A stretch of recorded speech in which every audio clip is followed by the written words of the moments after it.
శ్రీమాత్రే నమ. జయ గురు దత్తాత్రేయ నమ. ఈ వీడియోలో మనం మార్చి 30వ తారీఖు నుంచి మే 18వ తారీఖు మధ్యలో శని మరియు రాహులు కలిసి ఒకే రాశిలో సంచరించడం జరుగుతూ ఉంటుంది. దీని ప్రభావం మీద వివిధ రాశుల వారికి ఏ విధమైన ప్రభావం ఉంటుంది, అసలు ఈ రాహు శని కలయడం వలన మరి సహజంగా ఏమి జరుగుతుంది అన్న విషయాన్ని ఈ వీడియోలో పరిశీలించే ప్రయత్నం చేద్దాం. మకర రాశి వారికి శని రాహుల తృతీయ స్థాన కలయిక వారి జీవితంలో కొత్త మార్పులకి, కొత్త జీవితానికి కారణం అవడం జరుగుతూ ఉంటుంది. మరి గత కొంతకాలంగా సమస్యలతో ఇబ్బంది పడుతున్నటువంటి మకర రాశి వారికి ఒక విధంగా ఒక నూతన జీవితం ప్రారంభమైనట్టే. ఎప్పటి వరకు ఒకరి కింద పనిచేస్తూ ఒకరి ఆధీనంలో ఉన్నవాళ్ళు ఈ సమయంలో స్వతంత్రంగా మీ జీవితాన్ని ప్రారంభించే అవకాశం ఉంది. మిమ్మల్ని మీరు రుజువు చేసుకునే విధంగా ఈ గ్రహస్థితి మీకు అనుకూలించడం జరుగుతుంది. ఏదైనా ఒక పని ప్రారంభించడానికి ఈ సమయంలో ప్రస్తుతం మీకు కావలసింది ఒక ధైర్యంగా, చాకచక్యంగా అందరినీ కలుపుకుంటూ ముందుకు వెళితే ఆటోమేటిక్గా అన్ని విషయాల్లో సహకరించి ముఖ్యంగా మీ యొక్క డెస్టినేషన్ ఏదైతే ఉందో ఈ సమయంలో అది ప్రారంభంలో నెమ్మదిగా ప్రారంభమై చివరికి అది సక్సెస్ఫుల్గా పూర్తయ్యే అవకాశం ఉంది. అంటే ఈ రాశి వారికి శని రాశ్యాధిపతి. సహజంగా శని వృత్తికారకుడు, పరిశ్రమల కారకుడు. వ్యక్తి తనకు తానుగా బతకాలన్నా, అనేక మందికి జీవనోపాధి కల్పించాలన్నా, ఒక పరిశ్రమ స్థాపించాలన్నా ఈ శని భగవానుడే కారణమవుతాడు. అటువంటి శని భగవానుడు తృతీయ స్థానం అంటే ప్రారంభంలో మీరు చేసే ప్రయత్నం చెప్తూ ఉంటుంది. రాహు సహజంగా రాహు ఏంటంటే శని భగవానుడికి రాహు తోడవడం అంటే ఒక తెలివైన వాడికి ఒక ధనం ఉన్నటువంటి వాడు తోడవడం జరుగుతూ ఉంటుంది. ఇక్కడ మరి ఒక మల్టీనేషనల్గా ఒక మల్టిపుల్ టాలెంట్ కలిగి ఉన్నటువంటి విదేశాలను అవ్వచ్చు, మీతో జీవితం ప్రారంభించి ఉన్నత స్థితిలో ఉన్నటువంటి మీ యొక్క మిత్రులను అవ్వచ్చు. మీ యొక్క ప్రోత్సాహానికి, మీలో ఉన్నటువంటి ఆలోచనలకి ప్రోత్సహించి తగిన ఆర్థిక పరంగా సహకరించే అవకాశం ఉన్నది. ఎప్పటి వరకు మీలో ఉన్నటువంటి టాలెంటు, విద్వత్తు, ప్రతిభకి తగిన గుర్తింపు ఈ సమయంలో రావడం జరుగుతుంది. అంటే గుర్తింపు అంటే మామూలు గుర్తింపు అయితే కాదు. ఒకేసారి ఒక పెద్ద మల్టీ స్టార్ సినిమాలో మీకు ఒక మెయిన్ రోల్ వచ్చినంతగా మీ యొక్క అదృష్టం మారబోతుంది. అయితే ఇది శని భగవానుడు రాహు కలయిక ఎక్కువగా సాఫ్ట్వేర్ రంగంలో ఉన్న వాళ్ళకి, సైంటిస్టులకి, సినిమా పరిశ్రమ వారికి, ఆటోమొబైల్ రంగం వారికి చాలా గొప్పగా సహకరిస్తుంది. మీరేదైనా ఒక ప్రాజెక్టు తయారు చేసి ఉన్నా, ఒక స్టోరీ మీ దగ్గర ఉన్నా, లేదంటే ఒక ప్రాజెక్ట్ ఉన్నా, కొత్తగా మీరు ఏదైనా మీ యొక్క విజ్ఞానంతో ఒక ప్రోడక్టో ఏదైనా ఒక ఐటమో తయారు చేసి ఉంటే దానికి అంతర్జాతీయ స్థాయిలో గుర్తింపు కలిగి దాని యొక్క రైట్స్ అనేక రెట్లు ధనానికి మీ వద్ద పొందే అవకాశం ఉంది. ఈ మధ్యకాలంలో చిన్న చిన్న యాప్లు కూడా తయారు చేసి వాటిని విక్రయించి సంపాదించే స్థాయిలాగా మీరు కూడా అనూహ్యంగా మీ యొక్క స్థాయిని పెంచుకోవడం జరుగుతూ ఉంటుంది. అలాగే చాలా వరకు సాధారణ స్థాయిలో ఉన్న వాళ్ళకి, నిరుద్యోగులకి నూతన ఉద్యోగ ప్రయత్నాలు ఫలిస్తాయి. ఏదైనా ఒక పోటీలో కానీ, క్రీడా రంగంలో కానీ ఉంటే అందులో మీరు సక్సెస్ సాధిస్తారు. అలాగే రైల్వేలో కానీ, పోలీస్ డిపార్ట్మెంట్లో కానీ, స్టేట్ గవర్నమెంట్లో కానీ మీ యొక్క అర్హత కన్నా ఎక్కువ స్థాయిలో చేరే విధంగా, అంటే 3వ స్థానం అన్నది ప్రోగ్రెస్ కంపల్సరీగా దానికి తోడవుతుంది. పైపెచ్చు ధనాధిపతి కలిసి ఉన్నాడు, ఆర్థికపరమైన లోటు ఉండదు, 100% బాగుంటుంది. మీనరాశి అన్నది సహజ వ్యయస్థానం, అది విదేశ ప్రయత్నాలు ఫలించేలా చేస్తుంది. ఒక విధంగా అక్కడ శుక్రుడు ఉచ్చులో ఉంటాడు, గురువుకి స్వక్షేత్రం. గురువు యొక్క రాశుల్లో శని ప్రవేశించిన, శని యొక్క రాశుల్లో గురు ప్రవేశించిన ఈ ధర్మ కర్మాధిపత్యం అనే యోగం యాక్టివేట్ అయి జాతకుడు అర్హతకు తగినటువంటి ఉద్యోగం లభించే అవకాశం ఉంటుంది. కాబట్టి మరి ఈ సమయంలో మకర రాశి వారికి కంపల్సరీగా వారి జీవితంలో కొత్త యుగం ప్రారంభమవుతుంది. ఇక్కడ నుంచి ఒక 30 సంవత్సరాల పాటు, అంటే ఇంచుమించుగా 22.5 సంవత్సరాలు అనుకుందాం, కంపల్సరీగా మరి మీ జీవితంలో ఒక గొప్ప అధ్యాయం సృష్టించబోతున్నారు. రాహు గత కొంతకాలంగా మీనరాశిలో సంచరిస్తూ మే 18వ తారీఖు వరకు మీనరాశిలోనే సంచరించడం జరుగుతూ ఉంటుంది. రాహు స్వభావంగా మన జ్యోతిష శాస్త్ర ప్రకారం రాహుకి ప్రత్యేకంగా ఒక రాశి నిర్ణయించపోయినప్పటికీ కూడా రాహు ఏ రాశిలో ఉంటే ఆ రాశిని తన ఆధీనంలోకి తీసుకొని ఆ రాశిని తన యొక్క సహజ లక్షణాలతో కలిపి ఫలితం ఇవ్వడం జరుగుతూ ఉంటుంది. అయితే తర్వాత పరిశోధనలో రాహుకి కుంభరాశి స్వక్షేత్రంగా నిర్ణయించడం జరిగింది. అంటే కుంభరాశిలో శని భగవానుడితో పాటు రాహు కూడా అదే రాశి పైన ఆధిపత్యం వహించడం జరుగుతూ ఉంటుంది.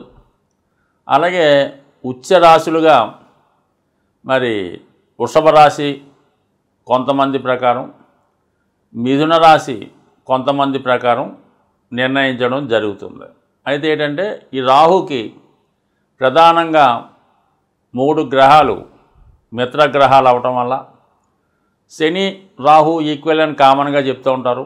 అలాగే శుక్రుడు బుధుడు కూడా ఈ రాహుగ్రహానికి మిత్రగ్రహాలు అవటం వల్ల, అలాగే రాహుకి శుక్రుడు గురువుతో సమానం, అలాగే బుధుడు కూడా, ఇద్దరు కూడా గురు శిష్యులు లాంటి వాళ్ళు. కాబట్టి ఈ రాహు శుక్ర బుధులతో కలిసి ఉన్న వారి యొక్క రాశుల్లో ఉన్నా కూడా తన యొక్క శుభ ఫలితాలు ఇవ్వడం జరుగుతూ ఉంటుంది. అంటే మిత్రగ్రహాలతో కలిసినప్పుడు సహజంగా రాహుకి శుభ ఫలితాలు అంటే మామూలుగా అది ఒక విధమైన అంటే తామస గుణం లక్షణాలతో కలిగి ఉంటాడు రాహు. అంటే సాధారణంగా రాహు ఇచ్చే ఫలితం ఎలా ఉంటుందంటే అక్రమ న్యాయ సంబంధంగా లేకపోవడం, అక్రమ పద్ధతుల్లో వెళ్ళడం, అలాగే చట్టానికి లోబడకుండా దాన్ని అధిగమించడం, అలాగే బ్లాక్ మార్కెట్టు, స్మగ్లింగు, తర్వాత వ్యభిచారం, మద్యపానీయం, వావి వరుసలు లేకుండా ప్రవర్తించడం, ఇవన్నీ ఏదైతే మన సంస్కృతికి సాంప్రదాయానికి విరుద్ధంగా ఉంటాయో అవన్నీ కూడా రాహు దానికి ఇవ్వడం జరుగుతుంటుంది. అయితే మంచి టెక్నాలజీ కలిగి ఉంటాడనమాట. చాలా చిన్న టెక్నిక్తో ఎంత పనైనా సాల్వ్ చేసే విధంగా ప్రస్తుతం ఉన్నటువంటి సాఫ్ట్వేర్ రంగానికి, కంప్యూటర్ రంగానికి కూడా రాహువే కారణం అవుతుంటాడు. కామన్గా ఉన్నది లేనట్టు, లేనిది ఉన్నట్టు చూపించే మాయాజాలానికి కూడా ఈ రాహు కారణం అవుతుంటాడు. కాబట్టి ముఖ్యంగా ఈ సినిమా ఇండస్ట్రీ అంతా కూడా రాహు ప్రభావం మీదే ఆధారపడి ఉంటుంది. కాబట్టి ప్రస్తుతం సినిమా పరిశ్రమకి, సాఫ్ట్వేర్ రంగానికి ఈ రాహు కారణం అవుతుంటాడు. సాధారణంగా జీవితం సుఖవంతంగా, లగ్జరీగా, బయట వారితో సంబంధం లేకుండా ఒక మనిషి తన వ్యక్తిత్వంలో జీవించాలంటే రాహుగ్రహ అనుగ్రహం తప్పనిసరిగా ఉండాలి. మరి ఇదే రాహు గురువుతో కలిసి ఉన్నప్పుడు గురుచండాల యోగం అని చెప్తూ ఉంటారు. అంటే గురువు ఇచ్చే మంచి లక్షణాలని పాడు చేసి ఆ విద్యార్థినో ఆ స్టూడెంట్నో వివిధ మార్గాల ద్వారా పతనానికి కారణమవుతుంటాడు. మళ్ళీ ఇంచుమించుగా కొంతమంది అదే నెగిటివ్ యాంగిల్లో పైకి కూడా తీసుకురావడం జరుగుతుంది. ఇంచుమించుగా 30 సంవత్సరాల తర్వాత ఈ గురుచండాల యోగం అద్భుత యోగంగా మారే అవకాశం ఉంది. అయితే మరి రాహు శుక్రగ్రహంతో కలిసి ఉండడం వలన ఈ సినిమా పరిశ్రమ, సాఫ్ట్వేర్లో డెవలప్ అవడం, అయితే వ్యసనాలు, వ్యభిచారం, స్త్రీలోలత్వం కంపల్సరీగా ఉంటుంది. అదే బుధుడితో కలియడం వల్ల సైంటిఫిక్గా విద్య నేర్చుకుంటాడు, డిఫరెంట్గా విద్య నేర్చుకోవడం జరుగుతూ ఉంటుంది. అందరూ కష్టపడి చదువుతూ ఉంటే వీళ్ళు సూక్ష్మ మార్గం ద్వారా సింపుల్గా ఆ విద్యలో సక్సెస్ సాధించడం జరుగుతూ ఉంటుంది. ఏదైనా ఈ బుధ రాహు కలిసి ఉన్నప్పుడు కంపల్సరీగా విద్యలో ఆటంకాలు ఎదురైనప్పుడు కూడా ఏదో విధంగా విద్యను పూర్తి చేసి వాళ్ళు అనుకున్నది సాధిస్తూ ఉంటారు. మరి ముఖ్యంగా శని కూడా కుంభరాశికి అధిపతి అవుతుంటాడు, రాహు కూడా అధిపతి అవడం వల్ల అంటే శని పరిశ్రమకు కారణం అవుతుంటాడు, ఒక ఇండస్ట్రీకి కారణం అవుతుంటాడు, ఒక వ్యాపారానికి కారణం అవుతుంటాడు. అదే శని భగవానుడితో రాహు కలిస్తే దాన్ని ఇంకా చాలా కలర్ఫుల్గా అంటే బాగా పెద్ద పెద్ద సంస్థలు అంటే ఎక్కువ ఇన్వెస్ట్మెంట్తో పెద్దగా పెడుతున్నటువంటి ఏదైనా షాపింగ్ మాల్స్ కానీ మల్టీప్లెక్స్ లాంటి సినిమా థియేటర్లు కానీ అలాగే పెద్ద బడ్జెట్తో కూడుకున్నటువంటి మన పుష్ప లాంటి సినిమాలకు కూడా ఈ శని రాహులు కలిసి ఉండడం వలన అటు టెక్నాలజీని అటు ధనాన్ని ఎక్కువగా ఉపయోగిస్తూ కొద్దిగా చట్టానికి లోబడి ఆ సినిమాలు కూడా తీయడం జరుగుతుంటుంది.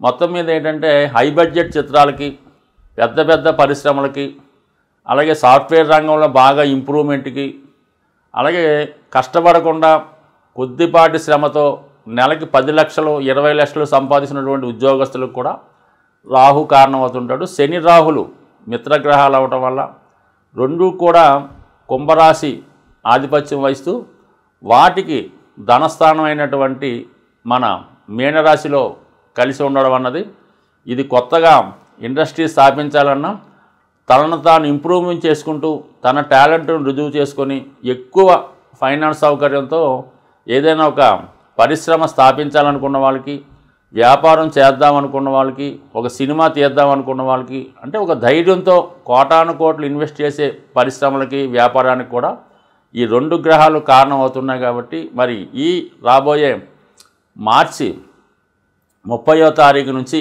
మే 18 మధ్యలో ఈ 2 గ్రహాలు కలిసి మీనరాశిలో ఉండగా మిగతా రాశుల వారికి ఎటువంటి ఫలితాలు ఇవ్వబోతున్నాయి అన్న విషయాన్ని తెలుసుకుంటూ చివరిగా మరి దీనికి పరిహారం ఏమైనా ఉంటుందా, ఏ విధమైన రెమెడీ చేసుకుంటే మనకి ఈ 2 గ్రహాలు యోగిస్తాయి అన్న విషయాన్ని తెలుసుకొని ఈ శని రాహు గ్రహాల కలయిక కొంతమందికి మంచిగాను కొంతమందికి చెడుగాను, చెడుని కూడా మంచిగా మార్చుకునే విధంగా కూడా ఈ రాహు సహకరిస్తూ ఉంటాడు. అయితే ఈ శని రాహులకి పరిహారం ద్వారా వారిని పాజిటివ్గా మార్చుకోవడానికి సులభమైనటువంటి మార్గాన్ని మనకి ఈ శాస్త్రాన్ని అందించినటువంటి పెద్దలు ఒక హింట్ ద్వారా చెప్పడం జరిగింది. అసలు జ్యోతిష్ శాస్త్రం అంతా కూడా రహస్యమైనది. అది వారిలో ఉన్నటువంటి సూక్ష్మాన్ని గ్రహించడమే జ్యోతిష శాస్త్రవేత్తలుగా వారి యొక్క నిజమైనటువంటి కృషిగా మనం చెప్పచ్చు. రాహువు అంటే కేవలం తల భాగమే కాబట్టి అధికమైనటువంటి ఆశల్ని కలిగి ఉండడం జరుగుతూ ఉంటుంది.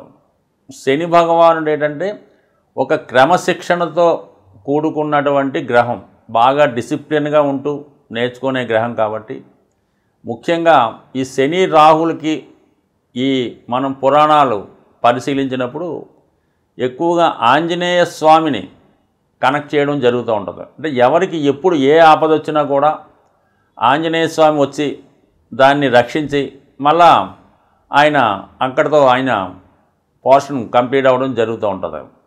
సో ఈ సమయంలో మీరు ఈ హనుమాన్ని ఆరాధించడం వల్ల అంటే హనుమాన్కి అందుకనే చాలా భారీ విగ్రహాలు పెడుతూ ఉంటారు. 40 అడుగులు 100 అడుగులు కూడా పెడుతూ ఉంటారు భారీగా. అది రాహు ప్రభావం వల్ల. రాహు ఏంటంటే ఉన్నదాన్ని పెద్దగా చేస్తుంటాడు. ఆంజనేయ స్వామి కూడా ఎప్పుడు చిన్నగానే ఉంటాడు. అవసరమైతే విశ్వరూపంగా పెద్దగా తన యొక్క ఒక విధంగా వాయునందనుడు. ఈ వాయుగ్రహాలు ఈ శని రాహులు కూడా అలాగే ఎక్స్పాండ్ చేసే గుణం రాహుకు ఉంటుంది. ఆంజనేయ స్వామి కూడా తను అవసరమైనప్పుడు మొత్తం ఎంతకన్నా ఎక్స్పాండ్ అవ్వగలుగుతాడు. అలాగే చిన్నగా దూరి కేవలం లంకిని నోట్లో దూరి మళ్ళీ బయటకు వచ్చేస్తూ ఉంటాడు. కాబట్టి ఇవన్నీ రాహు మాయ అంతా కూడా ఆంజనేయ స్వామి దగ్గర ఉంది. మరి శని యొక్క క్రమశిక్షణ అంతా కూడా సేవకా లక్షణాలన్నీ కూడా ఆంజనేయ స్వామి దగ్గర ఉన్నాయి. కాబట్టి ఈ సమయంలో మీరు ఆంజనేయ స్వామిని మరి తమలపాకులతో పూజించవలసి ఉంటుంది. అంటే తమలపాకులు అండి 100, 41 రూపాయి కూడా అవన్నీ పక్కన పెట్టండి. ఒక బుట్ట తమలపాకులు ఎంతైతే అంత తీసుకొని ఆ బుట్ట తమలపాకులతో స్వామికి విపరీతంగా అర్చన చేయిస్తారో, మాల వేస్తారో, మొత్తం మీద ఒక బుట్ట తమలపాకులతో అర్చన చేయించడం.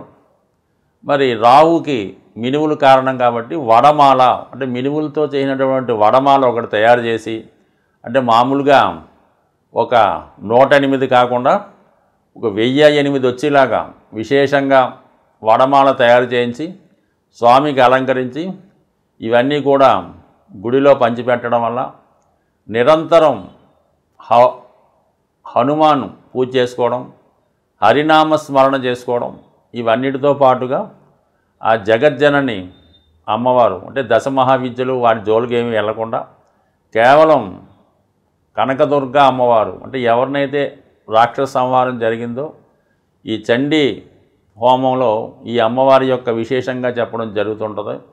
ఇంకా విపరీతమైన ఇబ్బందుల్లో ఉన్నవాళ్ళు ఈ చండీ హోమం పాల్గొనడం వల్ల, చేయించడం వల్ల, శ్రద్ధగా ఆ చండీ హోమాన్ని వీక్షించడం వల్ల ఏదైనా ఒక పుణ్యక్షేత్రంలో జరిగినటువంటి చండీ హోమానికి ఎక్కువ విలువ ఉంటుంది.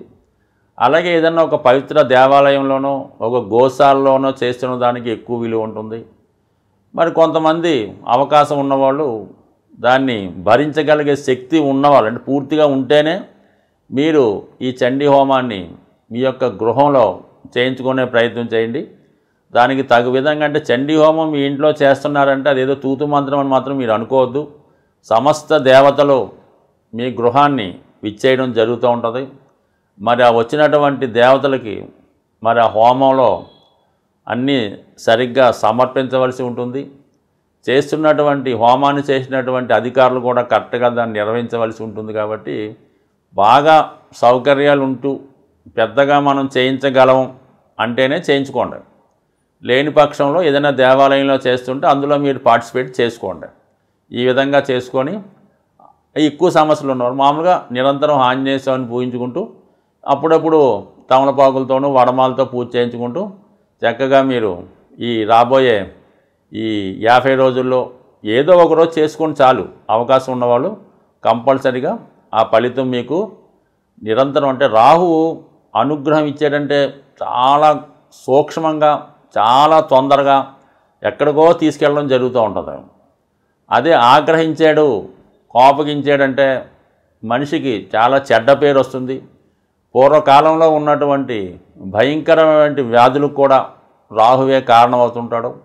అలాగే అవమానం ద్వారా ఏదైనా జైలు శిక్ష అనుభవించడానికి కూడా ఈ రాహువే కారణమవుతుంటాడు. కాబట్టి మరి ఏదైనా ఈ అమ్మవారిని ప్రసన్నం చేసుకోవడం, ఆంజనేయ స్వామి వారిని పూజించుకోవడం, ఈ రెండు చేసే ముందు విఘ్నేశ్వరుని ప్రార్థించుకోవడం ద్వారా కేతుగ్రహ అనుగ్రహం కూడా మీకు రావడం వల్ల సంపూర్ణంగా మరి ఈ బలాన్ని అంటే ఈ రాహుకేతువుల యొక్క శక్తిని మీరు పాజిటివ్గా ఉపయోగించుకుంటారని ఆశిస్తూ స్వస్తి.